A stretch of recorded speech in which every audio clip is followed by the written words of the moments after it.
This is Black Nerd Power. On the KUDZUKIAN. Greetings and salutations, ladies and gentlemen. Welcome, one and all to Black Nerd Power. BNP if you're nasty. I'm your host, Mr. Richard Douglas Jones, and with me, the co-host of Black Nerd Power, Mr. Markus Seaberry. What's up, my nerd? All nerd to please. And Miss Kimber, what's happening, man? Hey. How's it going? You know, out here kicking it. The weather's been so nice. Ooh, that was my phone. Yeah. The last couple of days, the weather has been nice, and that has been a welcome change. It's ominous. It's just really, they're like, nah, we're letting people out. And they're like, look, come back out. The weather's nice. And people are like, nah, I'm good. But angry white dudes are like, my freedom. You know what? Like, Somebody got to be patient zero. So I'm like, you go out first and I'll see how it is. Go right ahead. Go ahead and die. Because that's the weirdest thing about it is like some of those people that are protesting like some of them are still wearing masks. Like you talk about your freedoms being and you know not wanting to do it because of the sickness, but you still out here with a mask. Like how strong are your convictions? Like you're hardly the suicide bomber type, my friend. Let's chill out.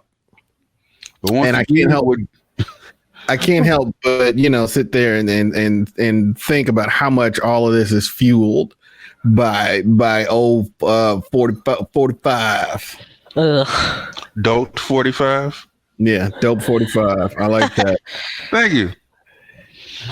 Dope 45. So let's see what else has been going on in my world. So everybody's talking about during this time that they're supposed to expand their horizons and all this other stuff. I tried DMT the other day, so that was fun. What's DMT? Oh boy. Tell So glad me. you asked. DMT or dimethyltryptamine is a chemical that is created in your brain, and your brain releases it while you're dreaming. It also specifically releases it when you're being born and when you die as well. DMT, also known as the spirit molecule, it is it's a hallucinogen. Psychedelic more specifically, and it was interesting. What the fuck is that legal? Do you have to be prescribed it? I have so many questions. You're gonna have to tell me what we can talk about. Not legal. Got you. Legal. Okay, say less. It is very much considered a Schedule 1 narcotic. But yeah, it is, like I said, it's a hallucinogen, and it's interesting because it is a hallucinogen with tiers or levels. Like there's levels to the shit. Like the more the bigger your dosage, the more involved your trip is. Is the best way to kind of explain it. Like, what kind of trip is it, Richard? Like, give me some information here. What kind of trip are we on? Are we on a rocket ship? Are we underwater? Are we floating? Are we on a unicorn? Help me know. Yes, all of the above. We on a rocket ship floating underwater on a unicorn? Richard, fuck those drugs. No, I don't do that. Y'all made look Einstein's theme song come to my head. Floating on a trip in my favorite rocket ship. Swimming through the sky. Hey. You forgot to clap. Oh, yeah, you're right. Man, I ain't watched it since like the early 2010s, man. It's been quite some time. But yeah, it is well, how do I explain it? Okay, the first thing that I noticed is everything looked very much like a church, like a cathedral. And there were all of these sort of okay, you remember when like CBS used to do like the Charlie Brown special and they show the word special and they kind of twist it and turn it and all the colors. That's what it looked like at first. Okay. And it was very... So what is it? Jesus Christ Superstar Psychedelic Rainbow. Okay. Sure. And then once you go a little bit further in, there's all these different kind of fractals and repeating patterns and the colors get brighter and a lot more vivid and then there's more to it, and I don't know what the more is because I didn't make it to tier 3. I didn't make it to tier 3 either. how do I explain it? You black, and hopefully sis got hold of you. Of course. Well, basically that's what happened, because this ain't something that black people do. This is my white friend saying, "Hey, you want to try this?"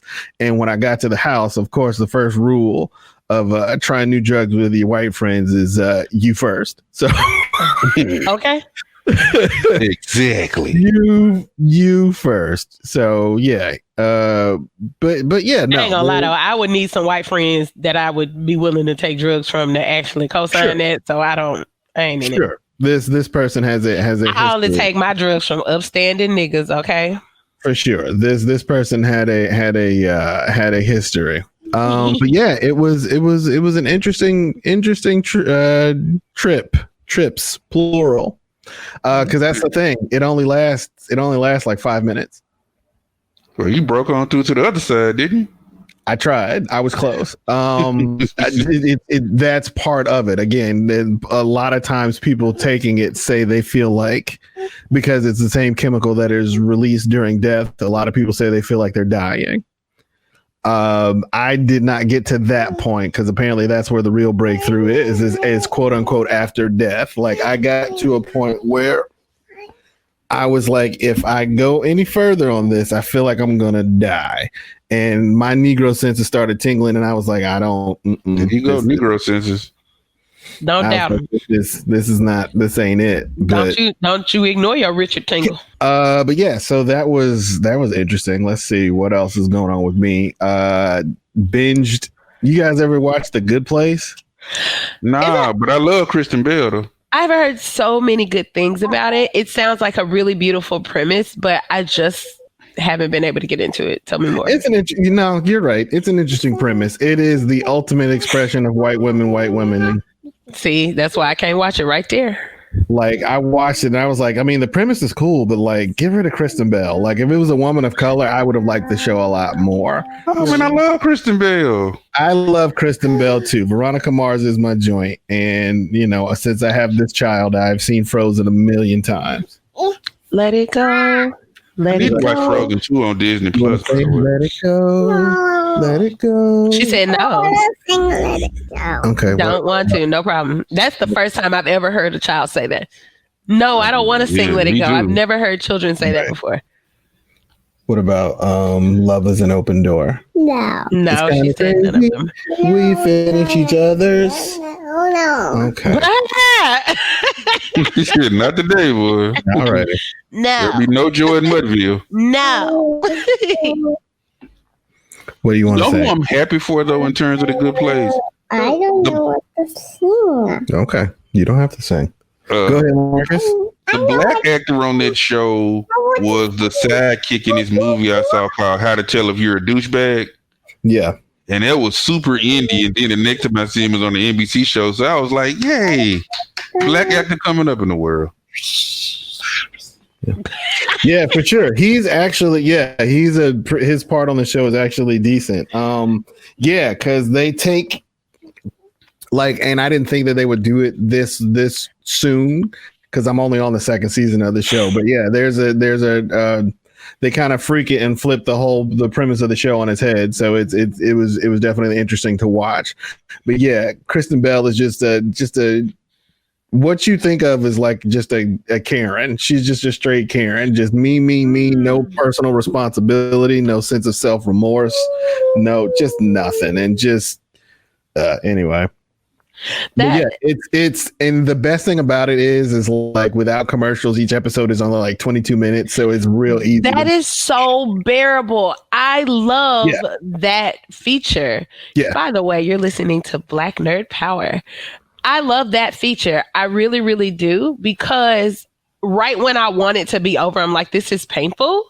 Then it's done. That matters to me. Yeah, so that even though you said it, I don't know, the ultimate expression of white womaning is really just like the hardest rejection of a show I can imagine. But there's all kinds of existential shit in there too. So I also enjoy Sex in the City. So let's not play. Like really?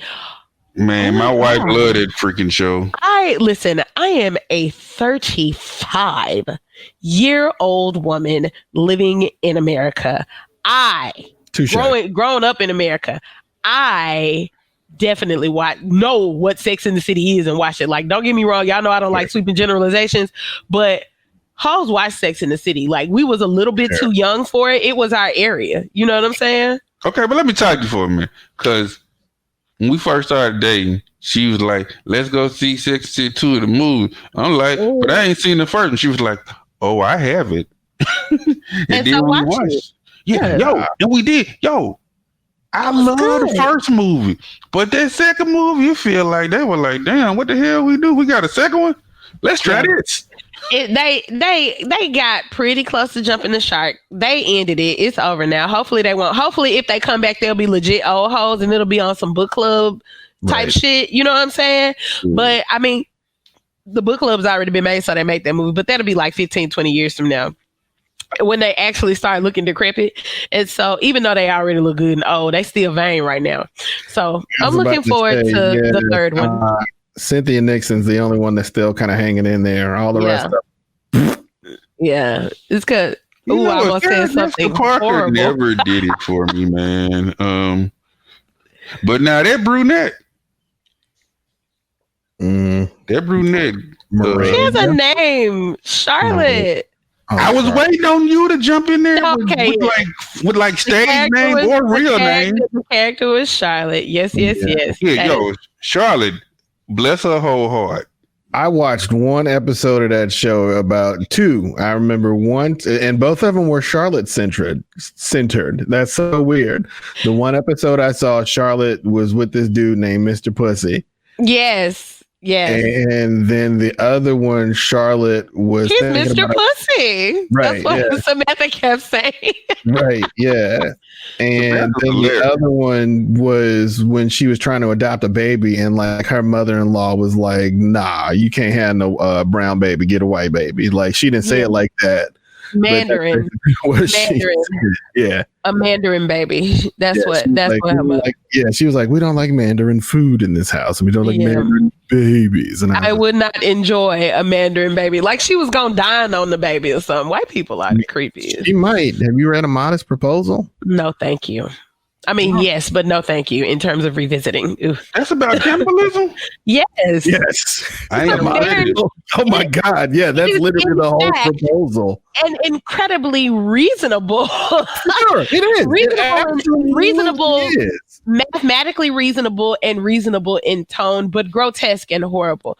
Marcus, I'll send you a link. I know that A Modest Proposal is public domain. I know it is. When I read it in high school, we had a legit like philosophical debate about this shit. We were just that's the point of it. It's just like the lottery.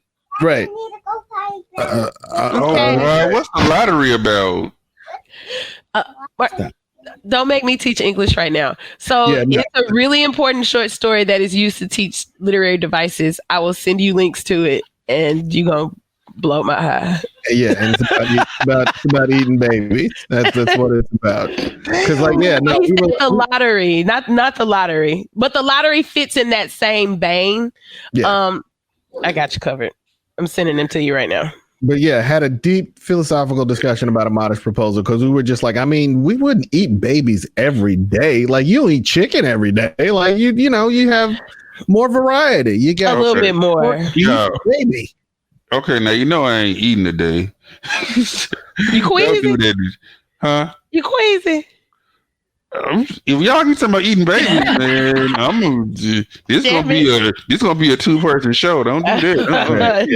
You're good. So, So that's A Modest Proposal. Still not done with Final Fantasy VII. Still not done. Shocker.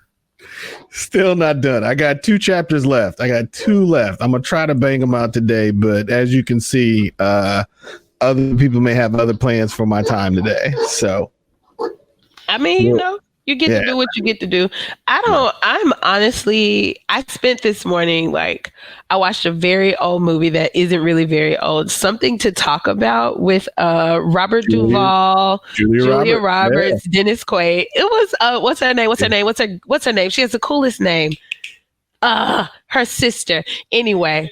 Kira Sedgwick, yes. And so that movie was so fucking good, y'all. Like, I did not remember how much I enjoyed that movie about her and her husband cheating on her. It was great. Do they play the Bonnie Raitt song? Yeah. Cool.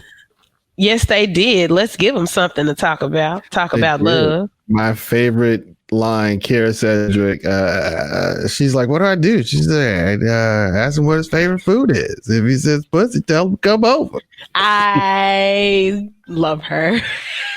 Yo, I loved her in The Closer. I was like, for New Yorker, she did a pretty good Southern accent.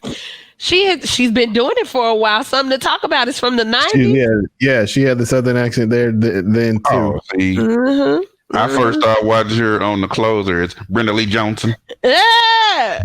But you know what? Black people, white people, you have a better ear for like a white twang than like a white Southern twang, Marcus. And because you grew up in like a rural area, whereas like Memphians, I don't register Southern accents from white people with a lot of differentiation. I can tell like who from Arkansas and who from Tennessee and who from Mississippi. But in terms of some like a white person doing a bad Southern accent, I can't hear it as well as if a black person is doing a bad Southern accent. Because shout out to Terrence Howard and Hustle and Flow. It was terrible. It was so exaggerated, and they typically are. But when white people do exaggerated Southern accents, I'd be like, look at this old Colonel Sanders ass motherfucker. Right. That's what y'all sound like. My truck. Right. You're like, this checks out. This checks out. Exactly. Funny story. During a table reading last year, I did a redneck accent. Come on, redneck. It was good too. They knew I could do. And I was like, I heard you, boy.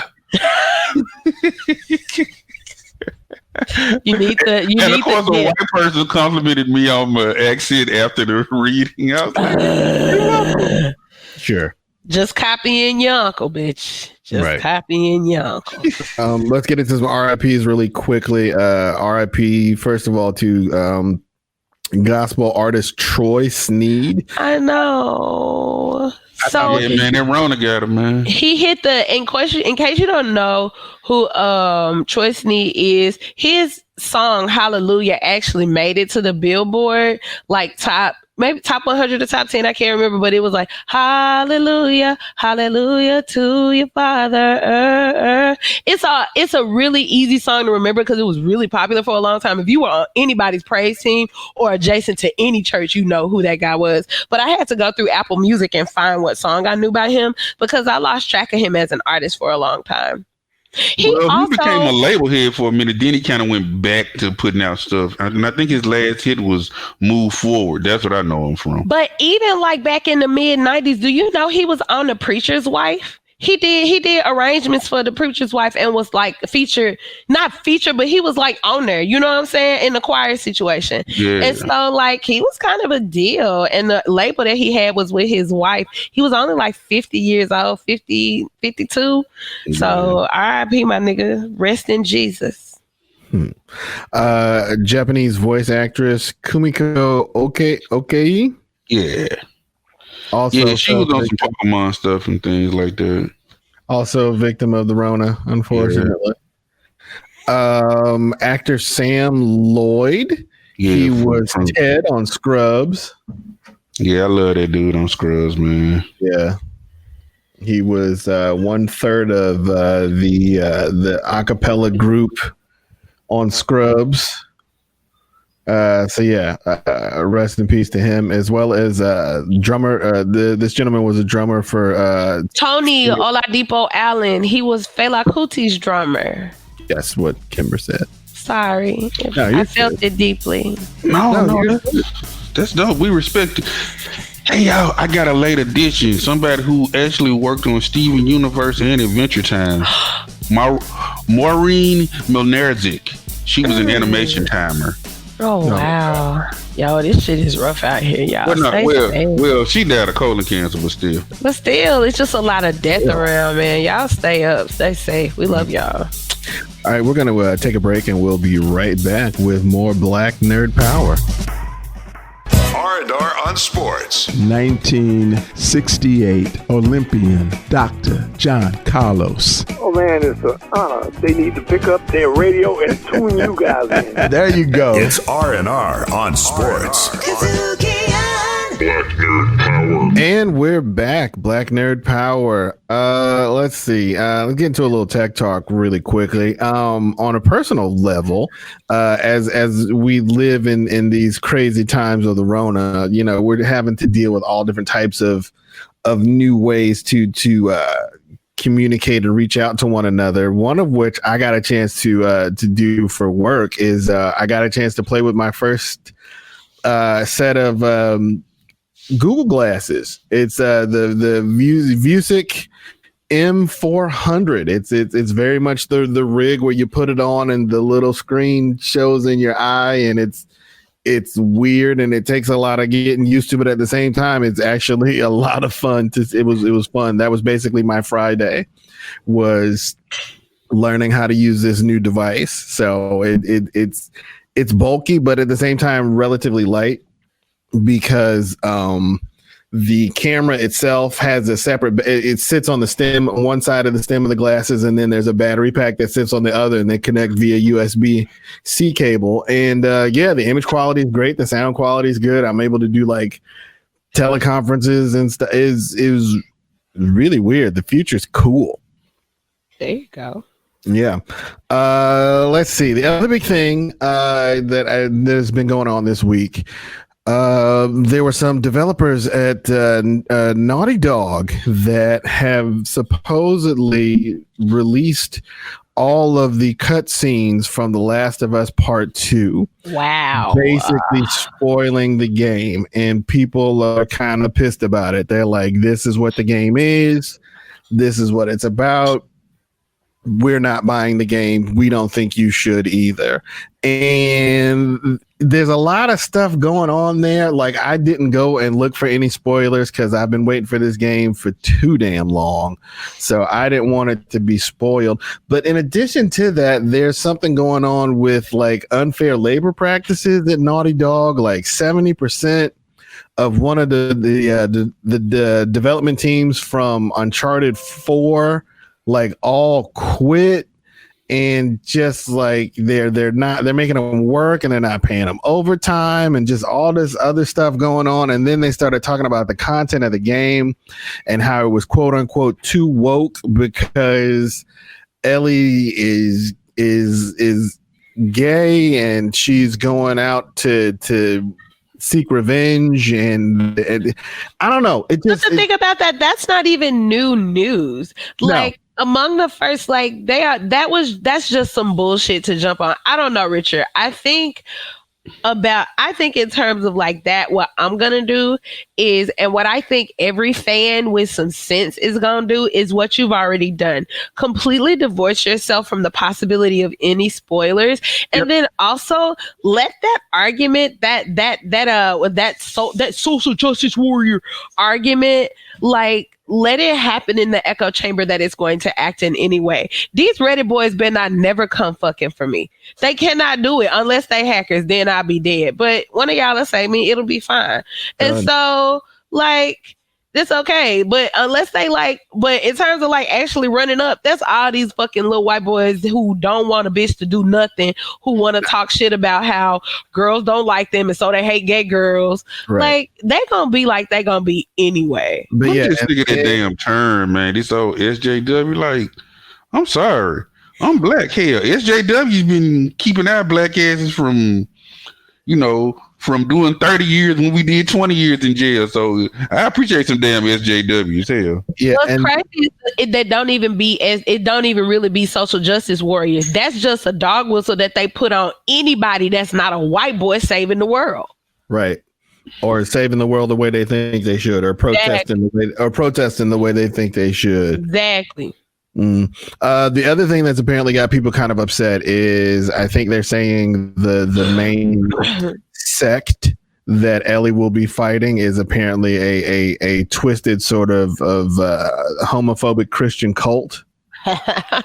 Well, that's not realistic, is it? No, not at all. So yeah, we'll kind of see how it goes. Again, I've avoided as many, most of the spoilers. Like there's more to it, and because again, I'm not looking for it because I don't want this game to be spoiled. Just don't look for it. It's gonna be so fucking good. That's what's crazy. It's gonna be amazing.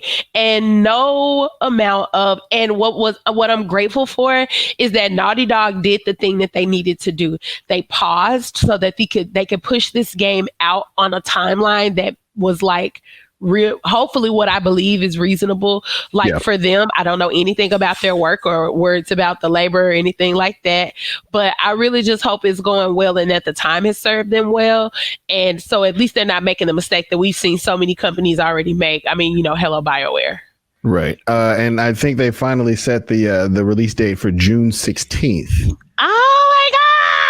That means I get to play it before school starts back, whatever the fuck school looks like. Right. June 16th, June 19th, something like that. But yeah, it's coming out. 16th. It's a Tuesday. Yeah. So yeah, it's coming out June 16th, supposedly. So we will see. Because Sony has had to push a couple of games back because of the virus. And so yeah, they're saying that this will help them with their not only digital rollout but physical rollout as well, which has always been the big holdup.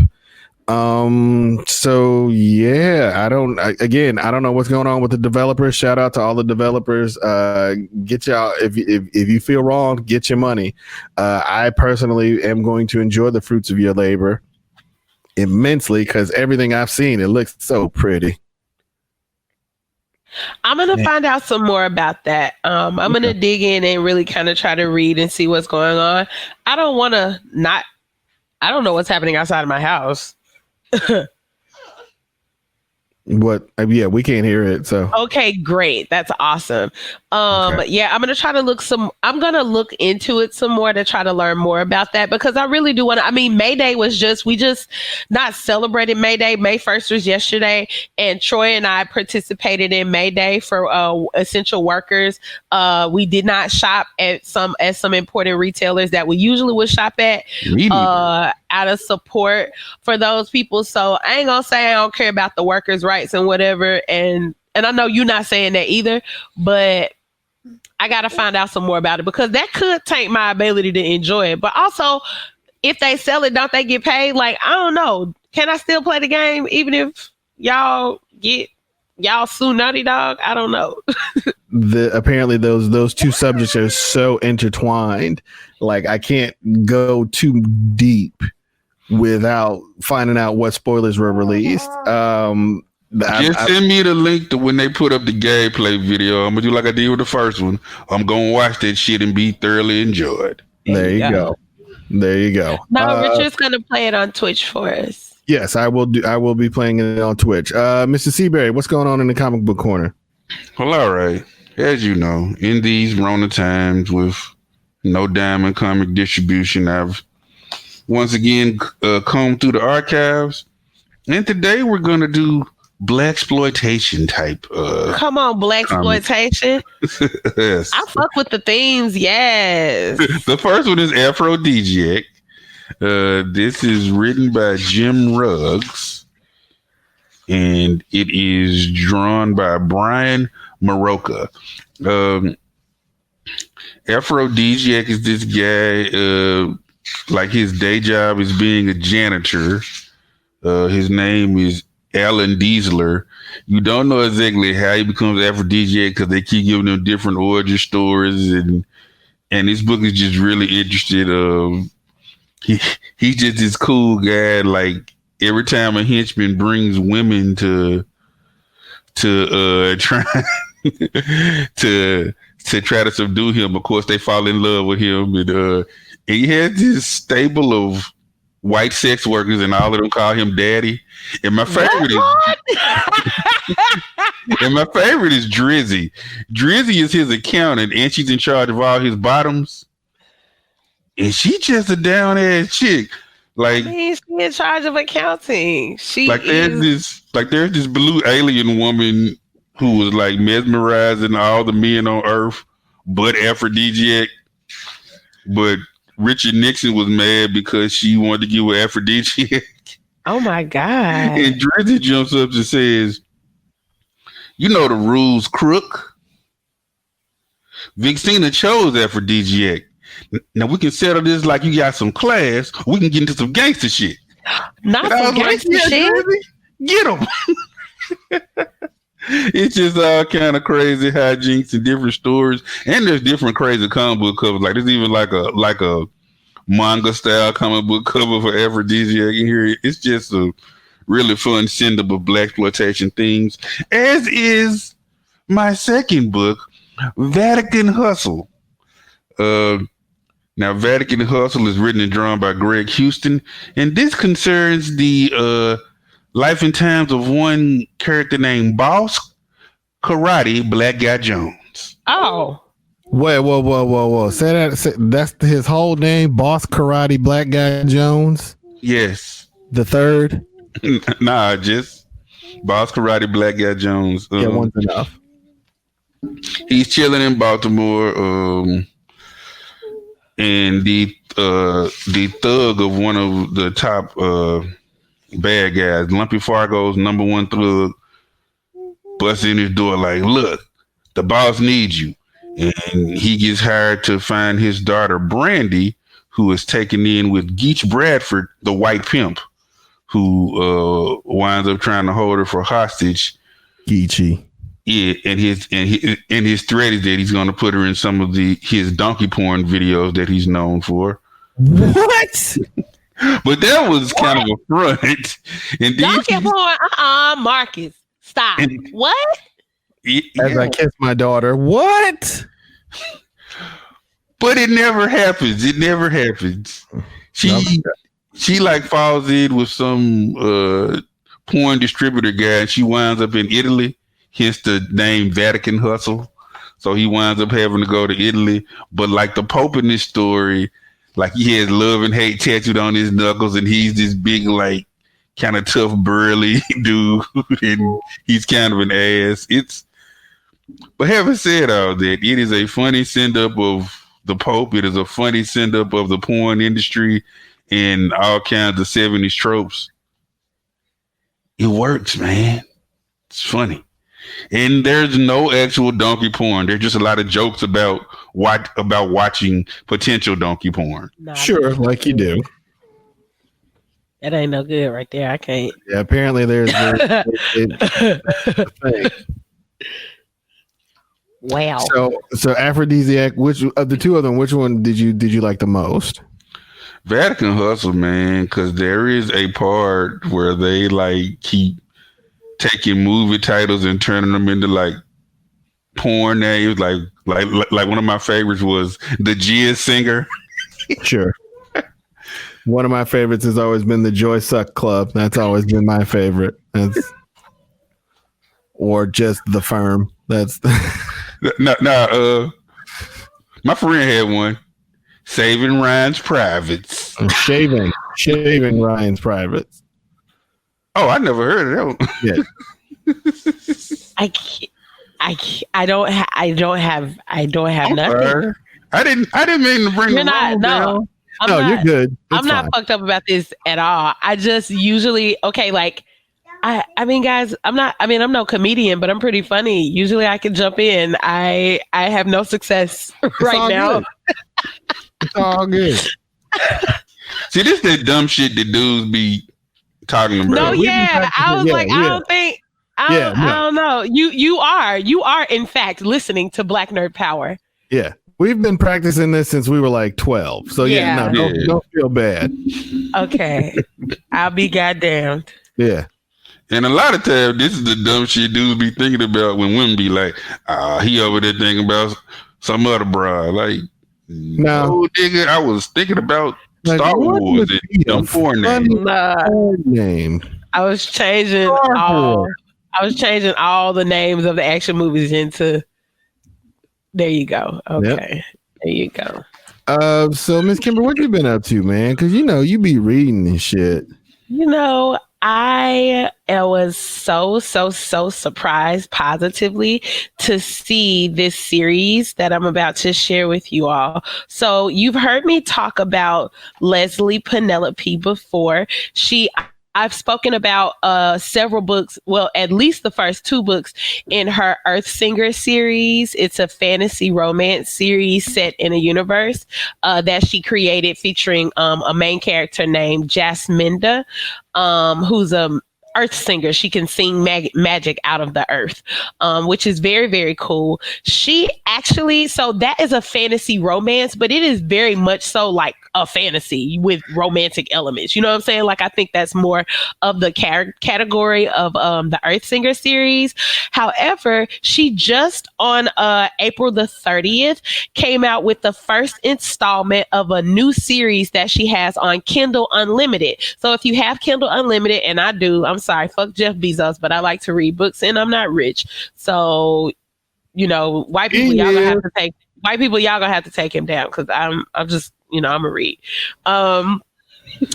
But yeah, so on Kindle Unlimited, she just on April 30th released the first installment of a series she has called The Cupid Guild. And it's a series of short romances with paranormal touches. So we can expect lots of magic, just like we had in the Earthsinger series. But hopefully, like, this romance is going to come to the fore, and we're really going to see her stretch out in the romantic genre to see how she, you know, freaks the formula for us to have some more women of color romance heroes. So I'm going to be starting that. There are 4 installments of the Cupid Guild. It's the Cupid Mix Up, which is already out on April the 30th. The Cupid Getaway, which is coming out on May the 7th. The Cupid... What's that? The Cupid Complication, which is going to be out on May 14th. And then May 21st is going to be the final installment, which is the Cupid Fiasco. So I'm looking forward to reading it. I like Leslie's writing. I've given her feedback and watched her writing grow. Not personal feedback, but like Goodreads reader feedback, which matters. Shout out to the Goodreads reviewers who aren't hoes, who give actual positive feedback. But I've watched her writing develop for several years now, and I'm really looking forward to diving into a real romance novel that she wrote. So that's what I'm going to be reading for the next couple of weeks. That's The Cupid Guild by Leslie Penelope, and you can get it on Kindle Unlimited. What were you saying, Marcus? So you saying I should do more than just give stars on Goodreads? Yes, if you have input. So if you have input that is like, you know, is going to be helpful, and you do because you're a reader and you enjoy those books that you read and you're an expert in them, in some of them, you really should give the author that feedback, because you're a tactful and good person who's a genuine fan, not giving them shitty feedback just to hurt their feelings. No pressure though. Sometimes all I can do is give stars. But the last thing I'm doing this week, I didn't play any games. Richard is talking about Final Fantasy. Richard talked about Final Fantasy VII Remake, and that is really all the gaming that's happening in my house. Is my husband is commandeering the system and he is playing Final Fantasy. So I'm being, you know, I'm playing my motherfucking tambourine and I'm getting out of the way. But something I am exploring is a young woman's Instagram named Jessamine Stanley, who is a black fat positive fat positive, queer positive yogi, and she has an app called the Underbelly Yoga, where she just is taking you, like, she's a yoga expert and you're following her in yoga. You could do it in your living room. So I've been doing that in the mornings and I really love it, y'all. It really is so impressive to do yoga. Like, those, I've talked about it before, so I don't think you're surprised. I am a fat person. Like, I have a large body, and it's just so cool to do yoga with somebody and see the expert actually turn their body and look like your body. Like, she literally said in one of the poses, if you got a big booty, this is what it looked like. That shit blew my mind, because I thought I was doing the pose wrong, but no, bitch, that's just what the fuck it looked like if you got a big booty. And so shout out to the Underbelly Yoga. Shout out to Jessamine Stanley. I'm really enjoying it. I got a new yoga mat today. It came from Jade Yoga. It was described on the website as thick and luxurious, which is some shit I can get into because I too am thick and luxurious. And so talk about it. You know, and so I'm really excited about just jumping in and doing more yoga with Jessamine on the app. So have you gotten to the point where you're able to appreciate the meditative properties, or are you just getting comfortable with your body moving in ways that you may not have before? So I'm not super unfamiliar with yoga, stretching and gentle body movements, Pilates, those kinds of things have always been the things that I gravitate toward in terms of if I am going to work out and move my body in an intentional manner for the purpose of toning or structure or anything. Those have always been the things I gravitate toward. So right now, what I'm really getting used to is just getting out of my head and enjoying the props. I had a lot of like hangups about props, but Jessamine is really supportive. She's like, that yoga mat that I got was her suggestion because it's nice and thick and very grippy. That's important. I'm heavy. You know what I'm saying? And my hands are little. So, like I need a grippy mat. So, and then I also bought some yoga blocks. So it's just like that kind of cool shit. I was going to ask you doing like blocks and straps and all of that? Yes, I got 2 blocks, a strap, and a nice yoga mat. So my blocks and straps is coming and my mat is already here. And meditating, it comes more naturally to me. I've been practicing more. I do it with my kids during the year. Shout out to Calm. Calm gave me a free subscription for a year to the Calm Kids app, and it gives you like access to the whole Calm app. I use it every day in detention with my students. Like you can earn time. You can leave detention early if you do meditation. You know what I'm saying? And like. So we do that. And so meditating is something I practice, thank goodness, for my kids with them and also at home. But right now I'm just really thinking about doing this with and for my body and doing what my body can do instead of trying to make my body do some shit. Cause I ain't really into that. I like it. I'm happy for you. I'm rooting for you. Appreciate you, my guy. Good for you. I'm happy about it as well. As a person who has been studying yoga off and on since I was in college, now I'm always a fan of it. So yeah, anybody that does it, and then especially the fact that you teach the kids. I think we need to teach more. I ain't teach no yoga to no kids. I do Calm with the kids. You asked me about meditating. I was just telling you that. I don't want to be lying. I ain't doing no yoga with these kids. No. Yeah, no. I have in the past. I've done when I was a substitute teacher. I got a long-term assignment for a gym teacher at an elementary school. Oh yeah. And I decided that one of my units was going to be yoga. So yeah, seeing a bunch of little kids, like a bunch of kindergartners and such doing sun salutations is the cutest thing ever. It's so cute and fun. Like I had to tell them, I had to relate it all to animals. So they had to do all the different animal poses. And so whenever they would go to upward dog and I tell them to curl up like a snake, they'd all go oh, that's too cute for freaking words. Let's take a break real quick. We'll be right back with more Black Nerd Power. This is Black Nerd Power. Jazz, America's own original musical art form. When did it start? Who were and are some of the major players?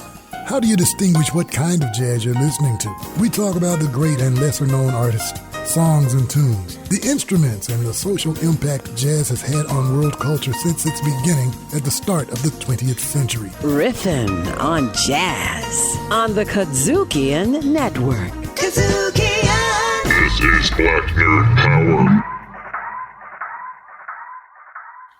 What are you doing? We're back. Black Nerd Power, KUDZUKIAN Network. Oh my God. It was the baby. Did you hear the baby? Yeah, I did hear the baby. It was great. That was the best. Shout out to show producer Kirk. Kirk, what's going on, man? We ain't heard from you all episode. Hey, man, just been back here enjoying you guys. Yeah, don't mess with us, man. Kirk don't mess with us. Not no, are you kidding? I love you guys, but I'm not the talent. I'm not funny like you guys. So I'd sit back and enjoy it like the rest of the listening world. You know, and try to keep this little guy calm. Yeah, I mean, turn up, my guy.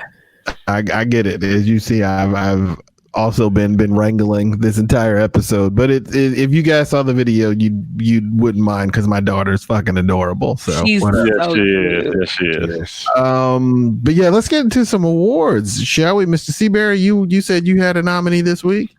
Yeah, man. I want to nominate my guy Trevor Noah. Okay. Because Trevor Noah of Born a Crime fame. Yeah, and host of The Daily Show. Because, his whole staff has been furloughed, and he was like, fuck it, I'm going to pay their salary out of my pocket. No, good for him. I thought that was a boss move. Yeah, how did they talk about how much of the staff? Like, is he talking about the correspondence or just his writing staff, or is it like camera crew, everybody? I don't know. I didn't get too far into the story in terms of who he was paying, but I'm grateful that and I guess we should look before we too congratulate him, but I don't know. I'm willing to congratulate this man. Like,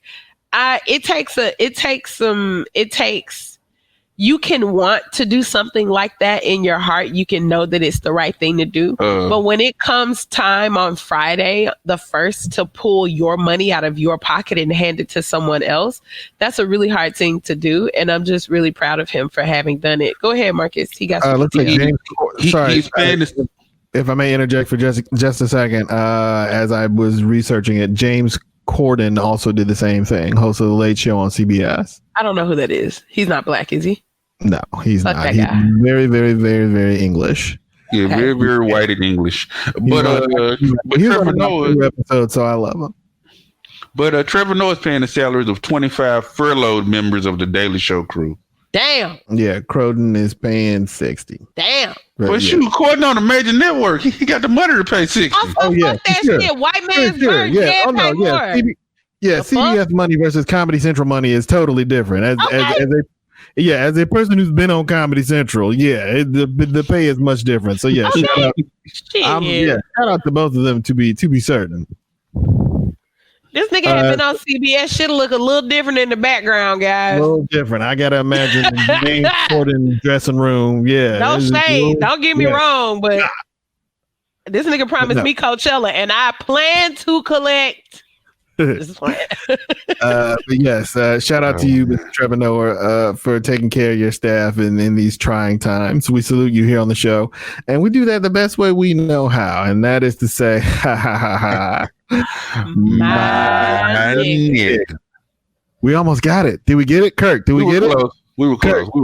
That's good. All right, we got it. We got it. All right. I think the key is just drawing it out. Yes, that is the key. The key is just drawing it out. But Let that bitch breathe. For sure. Decant. We have to decant the my nigga. Decant it. Let it bathe in the moonlight. Let it sit.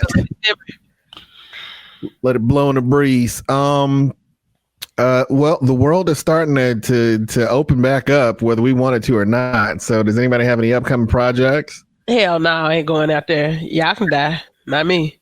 Seabear? Like I said, I'm hoping that this Zoom reading of Forgetting Sarah Marshall pops off.